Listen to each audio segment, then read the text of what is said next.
Good morning mga choy. For today's video, Aerox na naman. Ayan siya. Don't forget to like and subscribe sa aking channel. At-click na lang yung notification bell para pag-video natin. So, ayan ulit. Meron na naman tayong Aerox 155. Ang issue para nito mga choy is maingay yung makina niya, malagitik, tsaka may kagaskas konti, tsaka parang ang dinig mo is yung crankshaft yung may diferensya. Bago pa lang yung niya bore, naka 62 pala to mga choy. So nang na-discover ko, palagay ko kasi hindi siya dun sa crankshaft ang ingay. So binaklas ko yung cams, at ito pala yung maingay mga choy. Ayan, yan yung bearing nya. Ito pala yun, dito sa camshaft bearing. Ito yung tunog nya, pakinggan nyo. Itong maliit na to is konti lang. Yan, konti lang yung maingay niya. Hindi naman gaano maingay. Hinugasan ko na pala itong mga choy ng gasolina para malaman natin kung may sira na siya. Yan. Konti lang yung ingay niya. Yan. Hindi naman siya maalog konti. Hindi naman siya. Pero ito, tingnan nyo to. Ayan, ang lakas ng ingay. Ayun, grabing ingay niya mga choy. Buti na lang hindi siya nabasag. Itong mga guide ng kanyang mga bulitas ay hindi nabasag, hindi siya nasira. Ang bumigay lang sa loob is yan, kita nyo, may mga tama na siya sa loob. Kita nyo, yan siya. Yan, kaya malakas yung ingay niya mga choy, kasi naka valve spring na yung head niya. Matigas na yung valve spring niya, kasi ito lang naman yung gamit niyang cam. Ayan, CRP S1. At confirm yung hinala ko. Dito yung maingay. So papalitan na to. Bibili tayo ng bago para hindi na magagastos ng malaki si customer, kasi yung sabi ng iba is crankshaft yung sira. So at sana lang ito lang yung sira. Isi-shake ko ang laki ng alog niya. Yan siya. Yan, malaki na yung sa loob niya. Ayan kita nyo ang gaspang niya. So ito is hindi pa naman to ganong maingay, pero papalitan lang natin to ng bago para all goods lahat, walang maingayng maririnig. Buti na lang yung cams niya hindi nasira, kasi yung iba dito may na siya dito konti, yung iba dito sa exhaust, yung dito sa exhaust, yung intake, kadalasan dito yung sira na nahukay. Buti na lang naagapan.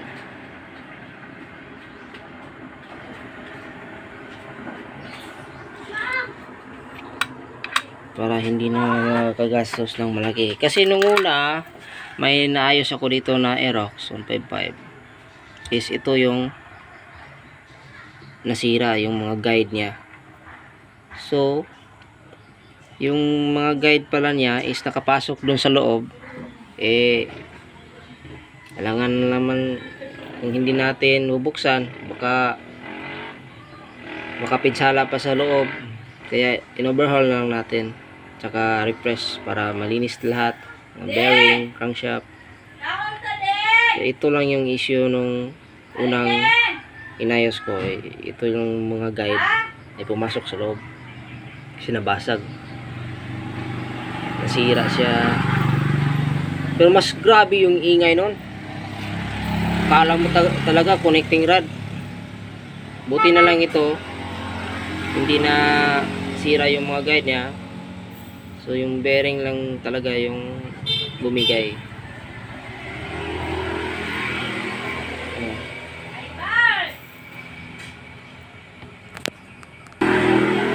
So linisan na lang natin to mamaya kasi bibili pa si customer nito bearing, kasi wala tayo dito kasi ang layo ng city namin dito, nasa mga 36 kilometers pa bago ko makabili ng pesa, kasi probinsya lang sa amin mga choy, sa probinsya lang tayo, malayo tayo sa mga cities.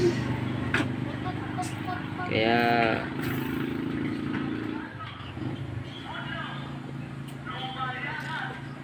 kung may emergency na mga pisa is wala tayo,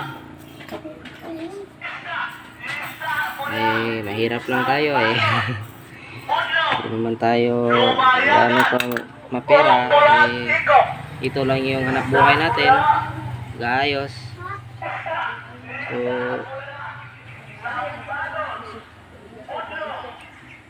sa lahat nga ng mga may Aerox dyan, kung ganito yung problema sa motor niya, maingay, kasi yung tunog niya is dito mo maririnig sa baba,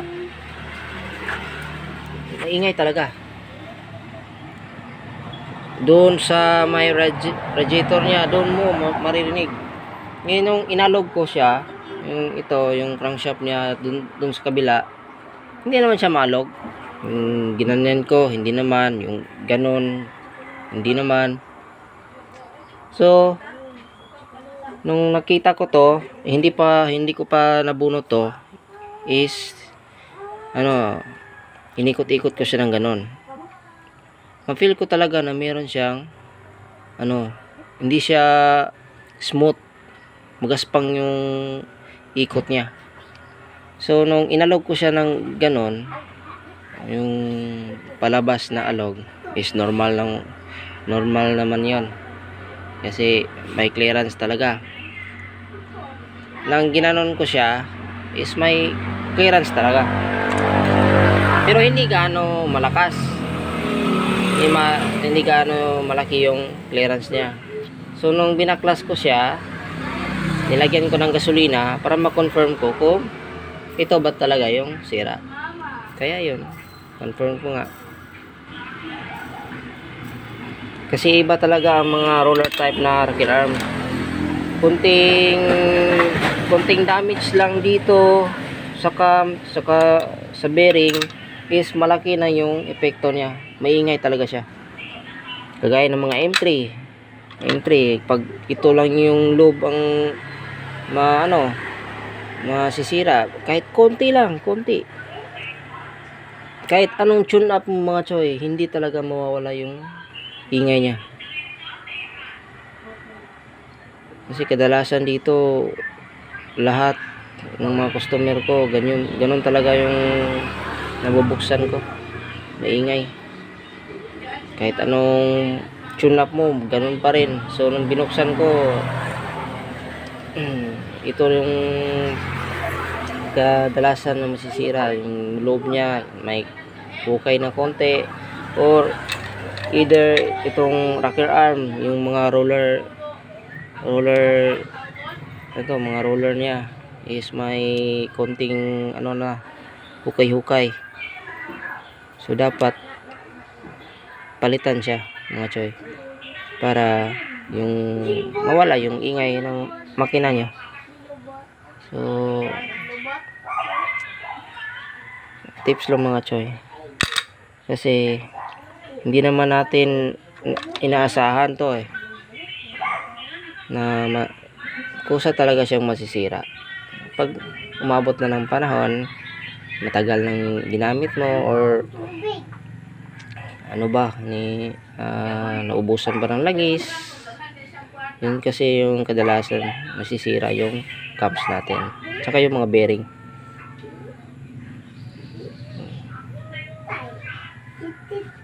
Kasi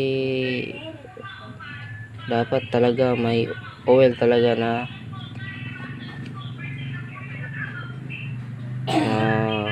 ano dito, para hindi siya masira. Kasi ang history kasi nito mga choy is nung nag-change oil siya nung nakaraan, mababa na yung oil niya, nasa mga 100 ml naman yata. Sa last change oil ko nito is palagay ko nasa mga 200 ml, 300 yun. Kaya nag-decision siya na palitan niya ng bore. So bago to, pero hindi ako yung nagpalit nito, yung taga dun lang sa kanila. So nung iwan ko sa kanya kasi ako talaga yung nagsiset up nito yung motor na to. Bago lang to mga choy, napalitan niya. Kasi ang layo nila sa dito sa kanila malayo yung sa kanila, dito sa amin mga 23 kilometers ata ang layo namin. So nung in-order lang kasi niya tong mga choy, mga bore niya 62, Hachi brand, yung semi-dome siya. So update ko na lang kayo mamaya choy sa mga video natin, dahil pabibili ko muna tong bearing para may salpak na natin. At sana ito lang yung sira, sana lang ito lang yung sira, kasi ito lang yung nahanap kong may diferensya. Sana lang, kasi hindi naman tayo maghuhula hindi natin alam kung may sira na ba siya sa loob, or ito lang ba yung sira niya. Pero kadalasan dito mga choy, sa inaayos ko, pag ito yung sira, maingay talaga siya. Ang dinig mo parang crankshaft yung nasisira either connecting rod or side bearing. So base sa na-experience ko mga choy is ito lang yung nasisira talaga. Palagay mo yung nadinig mo parang connecting rod or side bearing. So, sana nga kasi hindi naman tayo perfect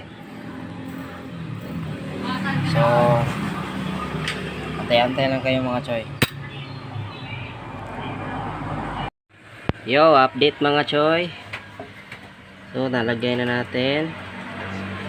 So bago na to mga choy, hindi ko lang na video. Yan.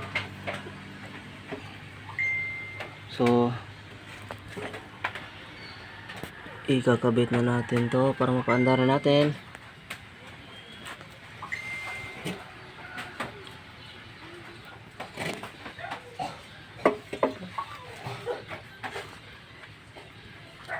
Made in Japan, Yamaha. Yep. Dito Poland yung marka. Poland yung marka ng bearing. So salpakan natin to para mapaandar natin.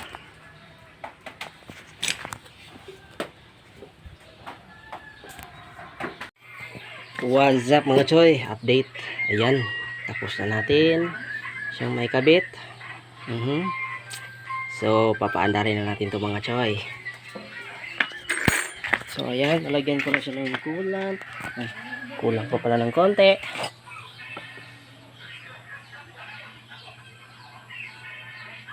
Ayan. So, start na to. Sana wala na siyang ingay. Sana wala nang ingay. Ayun! Wala na talaga.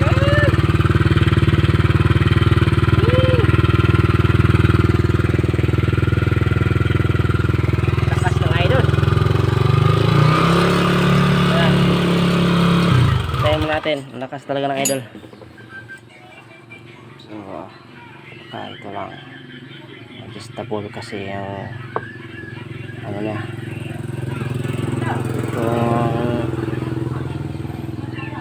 Ito, easy.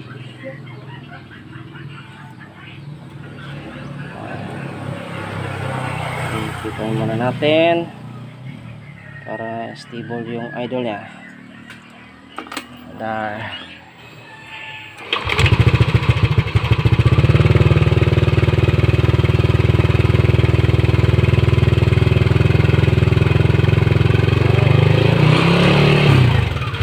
Bakit? Anong nangyari dito? Baka in-adjust nila to.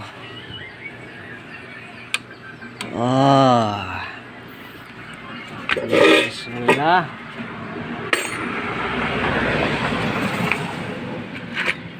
Bakit kaya ito in-adjust? Hinigpitan.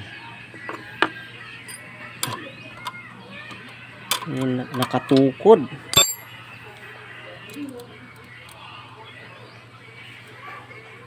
Ayun, nakatukod. Tumutukod siya. Dapat konti lang yung nakatukod dito sa kanyang. Ayun, ang laki. Na-adjust pala nila to. Ayun.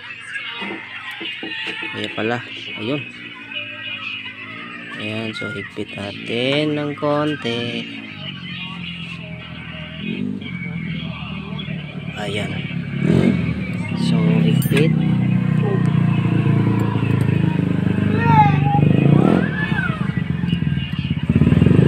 Para natin.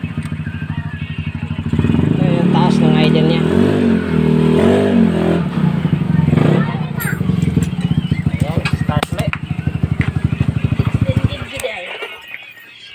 Ulit.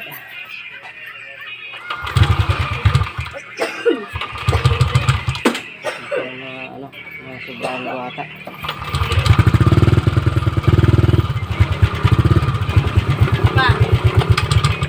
Oops. Sobrang ata. Adjust muna tayo. Kabila din. Start.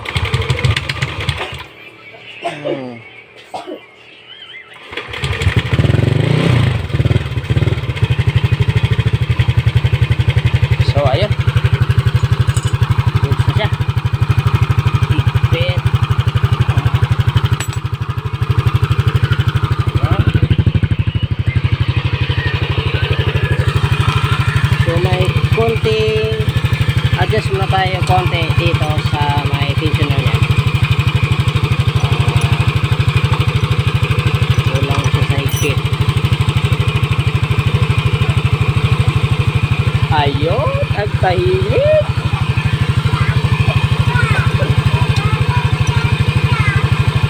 Napakatahimik mga choy. Parang walang nangyari. Mapapangiti na si customer natin ito.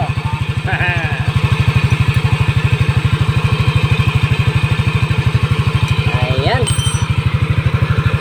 Ang tahimik. Parang walang nangyari. Okay, rev muna natin. Ayun. Okay na. So, hindi muna natin to malagyan ng cover kasi nandun sa kanila yung cover nito wala nang cover pagdating dito. Dinala dito sa shop, wala ng cover. So ayan. Okay na ating gawa ating Aerox 155. Napaanda na natin siya at confirm na ang tahimik ko. Walang lagitik. So sa lahat ng mga Aerox na nagkaganito, so i-confirm nyo muna dito sa kanyang head kung okay lang yung mga bearing niya, mga cams, para hindi mapagastos ng malaki. Yung bearing lang niya nasa halagang 400 mga 400 ata. Yung dalawa na yun. So, okay na, mapapangiti na si customer ko. So salamat sa panonood mga choy.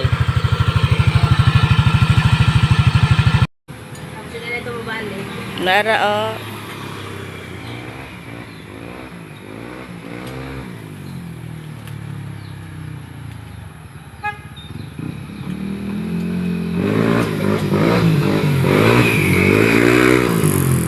Mabalintong bitaw.